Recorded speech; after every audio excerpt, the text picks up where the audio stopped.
All right, what is happening, everybody? It is your boy Kenneth Sean, and for some of you all, this is probably your first time coming to my YouTube channel, but this is Blue Oval Media, and on today, I did not do an intro. I did not do what I would normally do. Today's video is not about a car, but this video is more so about me and the journey / battle that I have had with epilepsy. So let me get into it a little bit.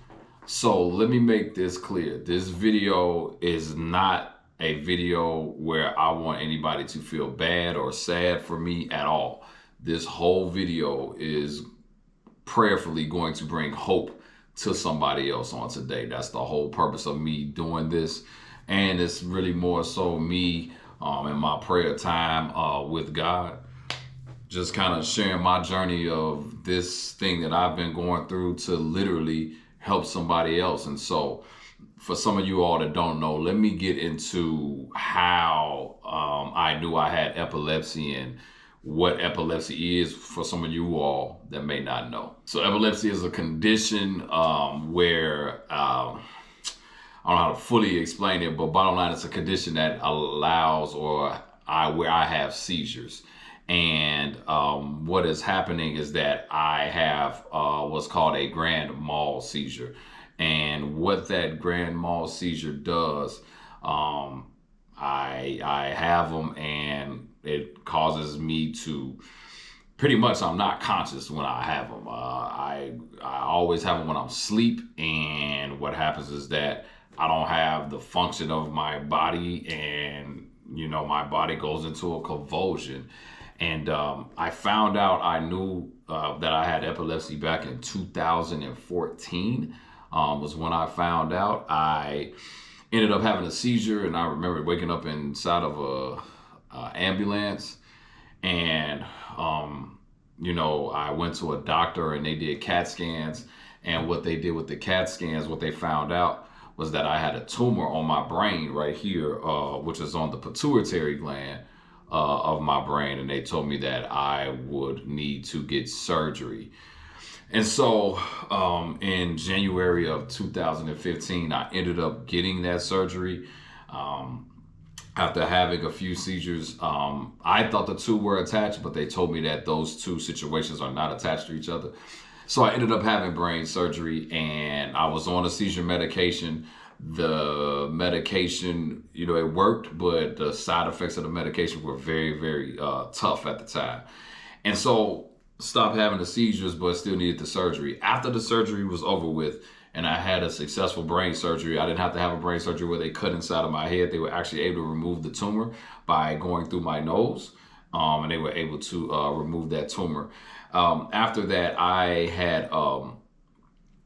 got off the medication, and for years, and I mean years, and I think from like 2015 up until 2021, I had no seizures. So I had no seizures at all, and so it's been a challenge, because it's been a challenge. So now, to give you even more perspective, I am now stepping into a new career where I had a pretty big title for a brand that was small when I started with them. And it was a very, very demanding job. And I was trying so hard to grow in my career, and for lack of better words, I would say climb the corporate ladder, whatever you want to call it. I was trying so much to grow in it that I fully inundated myself inside of this job, to where it took up pretty much all of my time and energy. And I kept going and kept going and kept going, and the brand kept growing, and the brand got very, very big. And what ended up happening was that that caused there was no boundaries for me in that, and I take full responsibility for that. This is all me. Because I was so inundated in trying to get the goals of this done, it actually took a hit on my household, a hit on my marriage, because I was so inundated in making sure that these goals were met and this happened and this happened. I was traveling all around the world and seeing numbers double and triple and seeing sales goals and up there. And then the more that they would go up, the more it was like, okay, we need more. And, I found myself always trying to make sure that that happened. And shortly after that, that pressure was becoming a lot. And then I remember I was at Mustang Week with, actually, I don't even know if these guys even watch it. I was at Mustang Week and we were in a Airbnb. I remember I was in an Airbnb with a few buddies. I believe it was Caleb, Mario, my buddy Mario, Caleb, and long story short, I had a seizure there, and nobody knew I had it because we all had separate rooms inside of an Airbnb. And the reason I knew I had it, because when I have the seizures, I bite down on my tongue and your tongue will bleed. And I had woke up to a tongue that I had bit down on. And when I woke up, I was not fully, I was aware, but not fully. So it took me some time. So I waited, and then I just went about my day as if nothing happened. And so all the pressures of all of that, caused me to just have to make a decision. And, so things had changed on that job, and I decided to walk away. And that was actually the last time I had what we would consider full-time employment. And yeah, that was the last time I had full-time employment. So now I leave this job, and now I did so well there that companies that were similar to that place, they all wanted me, but they didn't want to, pay or whatever, or it was just always an issue. But then the bigger world felt like where I worked wasn't big enough for me to even get on with them. So now I'm forced into entrepreneurship. And as a man, I'm going to take care of my household. I'm going to take care of my family. My family is not going to be out here. I am now, I'm married at this point, and I have a wife and a daughter that I have to take care of. And we decided at that point, after I left the job, we decided that we were going to leave Illinois and move to Georgia. And when I moved to Georgia, it was a blessing because it took me out of what I normally knew about.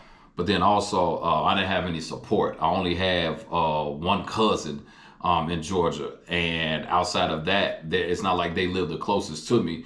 So it was hard having the support to help with babysitting and things of that nature. So I'm forced into entrepreneurship because I just couldn't get the career thing going. And to be honest and fair, that was a blessing because God's hand was on my business. And then my YouTube channel, which you all are watching right now, it started to blow up. And I mean, it was a lot of great things were happening, but the problem was that the seizure started to get worse now. And now I'm under all this pressure. I'm trying to run a business, and we just moved here. And now it got to a point where I had a seizure so bad that I actually threw my back out. And I remember, Lord Jesus, I remember having this seizure. And because when you're an entrepreneur, you got to get certain work done. Like being off wasn't an option. I remember it was so bad that my wife was breaking down crying and I had to go to work. So I literally could not walk, but I literally crawled out of the bed and crawled to my computer desk. And she literally helped me. And that was at the point like, yo, this is too much now. I literally am crawling because I'm so focused on them being taken care of. And okay, let me get this together. I'm so focused on them being taken care of that, the money still got to come in. Like just because I have a seizure, and all that pressure was just kind of messing me up. It's even hard for me to even tell this right now, but we're going to get through this thing. So then the next part is that now I'm dealing with the trauma of my wife seeing me have these seizures. And I go to the doctor, and the lady told me that, well, the medication that you're taking is pretty much like drinking sugar water. It's not strong enough. So they up the dosage. And it went from a small dosage to like this huge amount. Now, what happens is that once it's documented, you are now not able to drive anymore. You can't drive for 6 months and you can't have a seizure for 6 months. Your driving privileges, you can't drive. So for the majority of 2021, I did not drive. So let me help you all out. I have a YouTube channel that is focused around cars, and I could not drive. And what the other reason that made that hard is because now you really don't understand how much of a privilege it is to have certain things every day. Now it made everything harder for everybody, for my wife, my child, everybody, because we don't have that separation of I can go to the store, or I can go get food, or I can go do this. I can go to this place by myself. No, I have to be driven or taken any and everywhere. And it's not like Uber is the most affordable thing to do all the time. Like, it's not the easiest thing at all. So like, even for me to get a haircut, I got to depend on somebody to drop me off, pick me up to go get a haircut, to go to church. I have to ride with somebody. I have to go anywhere, anything that you can think of. And so last year, man, shout out to one of my best friends in the world, which is my man Darius. I went to 2 shows last year for the car thing, and he drove me, flew into town, drove me, picked me up. We put my car in a trailer, and he drove me. And man, like, it was really just the value of having a good friend, and I'm just so grateful for him, man. Shout out to my man Darius. So now I'm taking this medication, and what happens is that the side effects of the medication that I'm taking, the first thing the doctor asks you when you go in to get the checkup, they ask you, do you have suicidal thoughts? Are you depressed? And I remember answering the question. I'm like, I don't have suicidal thoughts. And I skipped over the depression. And I was like, oh, well, I do have sad moments, but we just control them, blah, blah, blah, blah. And she was like, okay. And so, but the reality was, it was all a lie. I just wanted my driving privilege back so bad, because not driving for me was kind of like, I felt like that was the worst thing. But then I got my driving privileges back, and it was almost like everything just got worse after that. And so for me, with saying that, driving didn't solve it at all. It actually got worse after I was back able to drive. And so now, even though you have your wife around you, supporting you and all of that, now I'm in this space of I feel alone. But I feel alone because now this medication is so strong and the side effects are so real. I never felt depression and not have a reason why to be depressed.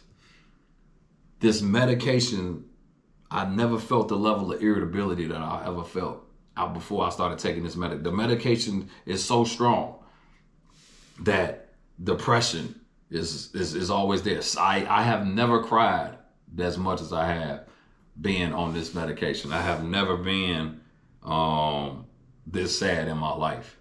And you are talking to a person who is very extroverted, so much that I just started shutting down, and I stopped talking. I only talked to 2 people at this point, and that was my wife and my friend Darius. Outside of that, I really wasn't talking to nobody. And then it just got to the point where I'm now looking at the comments on my own YouTube channel, and I'm still trying to make videos, still trying to put out content, still trying to put all this stuff out here. And then I'll read some of these comments, man, and I could not, like, people would say the most ignorant stuff about whatever. I mean, I'm talking about from the most racist stuff to bashing the car, to bashing the channel, I mean, it would just be anything. They would say whatever and just feel like, social media just give you the free reign to say and do whatever. And it started to affect me. Then I started to see things on social media that I just could not handle anymore. So I decided to shut it all down because I needed to get my mental sanity back. So then after that, I'm reading a book by Darius Daniels, and it's called Your Purpose is Calling. I actually have a physical copy of the book, but I decided to do the audiobook version of it and when I went to the gym. So let me retract. I didn't say this earlier. Once I threw my back out, I decided that in order for me to beat this thing, I have to stay in the gym all the time. And so I literally made being in the gym and getting in shape and being fit a part of my everyday life. The food that I eat, everything. In order for me to effectively attack this thing, I have to do that. So I made the gym a part of my life, and I'm listening to this book. And man, it was so many things inside of this book as it related to me and my purpose, and me understanding and knowing what my purpose is and how my purpose is going to change the lives of others. But I'm hearing this, and this wasn't even that long ago. I'm talking about, this was probably from the date. This video is being recorded on February 5th. This was probably 2 months ago. I'm literally hearing all of this stuff that's making sense, but I'm at such a low point. I don't feel it. Even though I know my purpose is calling, I don't feel it. And this medication and the way that I feel, whether it's real or not, because I don't even know. It got to the point where I didn't even know what was real no more. I don't know who was a real friend. I don't know who, nothing. Like I'm talking about, I don't know what was real no more, because so much stuff was starting to look fake to me now, and I just couldn't tolerate BS no more. I'm hearing this book, and I'm like, I'm supposed to be out here doing this, but man, I don't even feel physically able or mentally stable to even do it. I'm always crying. I'm always I'm not in a good space, and I'm still trying to do this YouTube channel. I'm still trying to work this job, and I got my own business. And then when you're doing this stuff and you got people talking, you got people saying all type of stuff, it got to a point where I just couldn't handle anything no more. So now I'm finished the book, and I'm like, I know that I gotta get out. I know what my purpose is, and I know I gotta get out here and do it, but I don't know what to do no more. And so alone in a room, I'm on man, this is hard, man. I'm on Instagram one day, and somehow this dude named Jack Ross, he pops up on my timeline, and he's singing Yolanda Adams, Open My Heart. And I probably played that song, no lie, about 70 times that day. I just left it on replay. And I just asked the Lord for some guidance. I was in church, and the message was, sometimes you just need to ask the Lord for help. I don't need material stuff, I just need help. And that's what I did. I didn't care about no money no more. I didn't care about no job. I didn't care about no contract. I didn't care about no business. I didn't care about no YouTube channel. I just needed help, because I cannot do this no more. And so, yeah. And that's what led to me doing this video. So I brought the wife in, and you all kind of heard, you know, me talk about it, but I just wanted her to give a brief overview of her side of it, and, you know, the before and afters, and how it, you know, how it even affected her, and the things that she had to go through as it relates to this. So take it away. How did it affect me? It affected me a lot more than I expected, to be really honest. I don't know how much he mentioned in the video before, but I've been a nurse. This year in October, it'll be 20 years. I've been a registered nurse, so I've seen all kinds of seizures. But unfortunately, this time I'm on the other side of it, with being I'm the patient or the wife to the patient. And so I'm experiencing it from that side.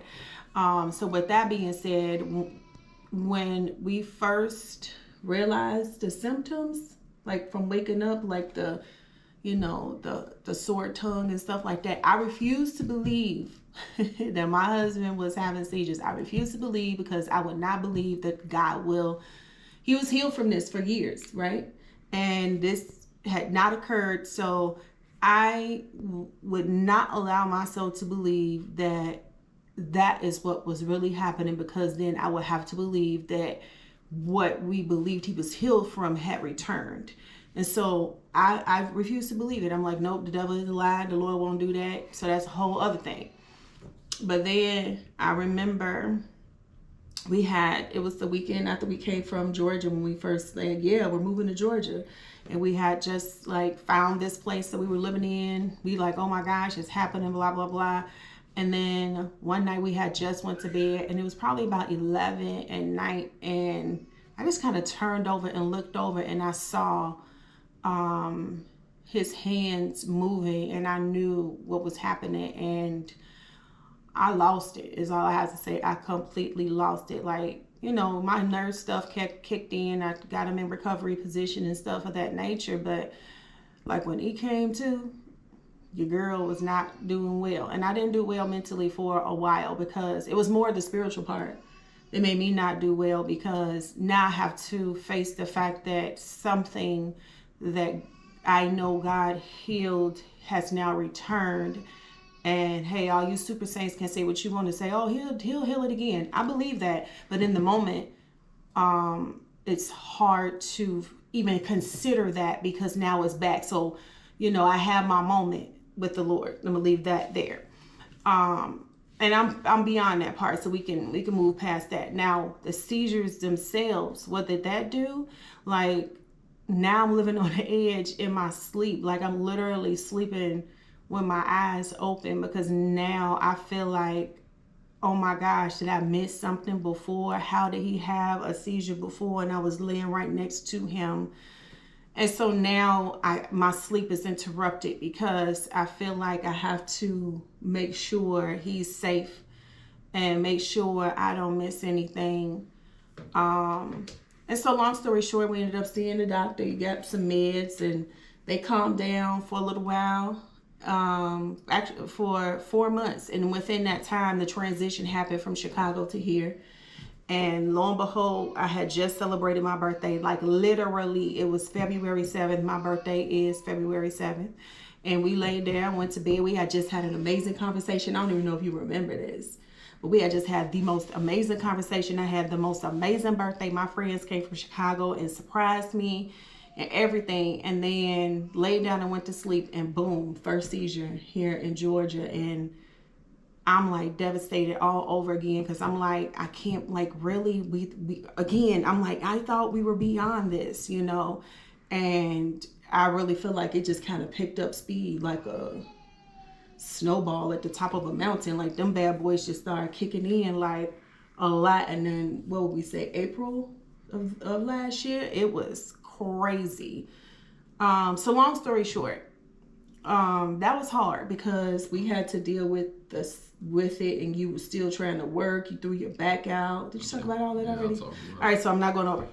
So long story short, the biggest issue that I've had is what I just call PTSD, because I still have a hard time sleeping peacefully without being concerned about any grunt he makes, without any, stretch or any move he make, any noise he makes. Sometimes I'm still like jumping up on guard, or I done smacked you a couple of times because I'm thinking something's happening. Clarify, smack, because I don't want them to think like, you backhanded me or nothing like that. You mean like... Yeah, or... because I'm jumping up out my sleep, because I don't know. I've never been smacked. No, I don't. We don't do that. But I'm jumping up out my sleep, because he could just be snoring or doing anything. But I'm thinking, that an episode is about to take place. So it's making me jump up out my sleep. So I'm finally in the place where I'm starting to sleep a little better, but it's not 100%. And to be quite honest, I really think this is just my new normal. I don't think I can. It's gonna get better. It is better, actually. Like, it ain't. Before, I wasn't getting no sleep. To be really honest, now I sleep. I sleep pretty. I sleep pretty good now, but I'm still always cautious and aware and listening and checking and staring. Like, he might turn over one time and like peek at me. He might just see, you know. Anyway. Sorry. Wow. Well, okay. Anyway, well, but bottom line, as we close this out, bottom line, I wanted to bring her on to tell it. You all heard me say it, and now you heard her say it. But the bottom line is that today, February 5th, is the best. I texted her earlier before we even did this video. I was in church, and I was like, "Yo, this is the best I have felt in almost a year." Because I don't, you know, it's because I feel like we're taking control over it, everything again, and we're taking full control of this. So my encouragement to everybody is to, you know, do what if you're going through what I'm going through right now, or anything, like, man, whatever you believe. I'm not telling you to believe what I believe, but this is what I believe. I believe in God. I believe in Jesus Christ as my Savior, and I'm trusting in Him right now to bring me through this. And because I decided to put that trust in Him, I was instructed to give this video out to the world. And so, and I'm only doing this to offer hope to somebody else that, yeah, I was in a down place. Yes, depression was calling my name. Depression was here. I decided to hang up the phone. I decided to not pick up no more. I know that I feel this way, but this feeling is not real. I decided to not give in to the feelings and keep pressing through. As much as my energy wasn't working, I had to drink 2 energy drinks a day just to stay awake because of how much the medication takes away from you. I am still pressing through. And so I'm saying all that to say is that if God can do it for me, He can do it for you as well. And for anybody out there that's dealing with this, I believe that healing will come your way, and that the effects of medication won't take you out, but that a plan will be made for you, and healing will happen for you, and things will happen for you just happening for me. So thank you to you for being strong through this whole process, because I don't know where I would be if it wasn't for you being by my side doing this. And like, I'm grateful to God that you don't just love me, but that you like me, because the Bible tells us to love, it don't tell us to like. And she liked me, so I'm grateful for that. It's kind of cute too. And she called me cute. All right. So I wanted to do the last part of this video. Girl, how you doing this video with? She gotta put some lip balm on. Anyway. You can get her a makeup person. Anyway, so I wanted to do this last part of the video with my family, because honestly, if it wasn't for this young lady right here, who I kind of went through with you all about, she has been really been the backbone of me getting through this. And I need to watch me. This is real life. Thank you all for watching it, and like I said, I pray that this could be an encouragement. It's your boy Kim Sean, my wife Christina, and my crying baby across the hall with Blue Oval Media, and we are out.